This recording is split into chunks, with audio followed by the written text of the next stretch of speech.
ও বান্দারা, যারা মা হারাইছে এরা বুঝে মায়ের কি পরিমাণ দাম। ময়দান থেকে বাড়ি যাওয়ার পরে যখন মা দুনিয়ায় নাই, বাড়ি যাওয়ার পরে মাকে যখন পায় না, তখন স্ত্রীরে বার ডাক দেয়। এরপরেও দেখবেন দরওয়াজা খুলতে কি পরিমাণ দেরি হয়। অথচ ছোটবেলায় যখন মা দুনিয়াতে বেঁচে ছিল, একটু ওয়াজ মাহফিল শুনে শুনে যখন বাড়ি যাইতো, ওই মায়ের কাছে যাইয়া ওই দরওয়াজায় করানাতো একবার যদি ডাকতো, মা তোমার ছেলে বয়ান শুনে তোমার মানিক তোমার দরওয়াজায় হাজির হয়েছে, ও মা তুমি দরওয়াজাটা খুলে দাও। একটা বার বলতে দেরি, মা সাথে সাথে ঘুম থেকে জেগে যায়, দরওয়াজাটা খুলে খুলে এরপরে মা তারে বুকে নিয়ে নিয়ে ঘুমাইতে যায়।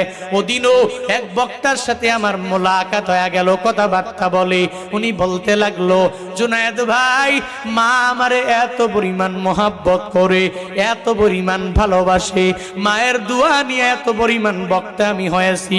আজকে আমার বউ আছে, আমার সন্তানেরা আছে, আমার বাসায় আমার একটা বৃদ্ধা মা দুনিয়াতে বেঁচে আছে। আমি মায়ের কাছ থেকে দোয়া নিয়ে নিয়ে বের হয়ে যাই, আবার আমি মার কাছে যাই, প্রথমে মোলাকাত করি। আমার বউ ঘুমায়, আমার সন্তানেরা পর্যন্ত ঘুমায়, কিন্তু আমার জনম দুঃখিনী মা, ওই মাটা ঘুমায় না।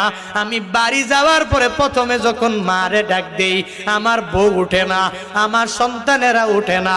আমার মা সঙ্গে সঙ্গে আমায় ডেকে বলে, ও সন্তান আয়, তুই যতই বাইরে থাকো, আমি মা যতই চেষ্টা করি, একটা সেকেন্ড আমার চোখে ঘুম